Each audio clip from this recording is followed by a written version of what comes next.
Asia cup 2025 সামনে রেখে আবুধাবিতে কঠিন আবহাওয়ায় বাংলাদেশ দল প্রস্তুতি নিচ্ছে।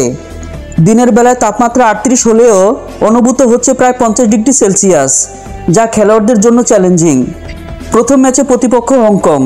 তাসকিন আহমেদকে কৌশলগতভাবে বিশ্রামে রাখার আলোচনা চলছে, তবে তিনি ফর্মে আছেন। সাইফুদ্দিনকে অলরাউন্ডার হিসেবে একাদশে রাখার পক্ষে মত রয়েছে।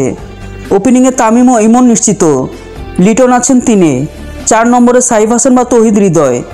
মাঝের ক্রমে সোহান, শামীম পাটোয়ারি ও জাকির আলী অনিক। বোলিংয়ে মুস্তাফিজ ও শরীফুলের সঙ্গে তাসকিন অথবা সাইফুদ্দিন থাকতে পারেন। স্পিনে শেখ মাহাদি ও নাসুম আহমেদ। টসে জিতলে প্রথমে বোলিং করাই বুদ্ধিমানের কাজ হবে। দেখে নেওয়া যাক হংকংয়ের বিপক্ষে বাংলাদেশের একাদশ কেমন হতে পারে।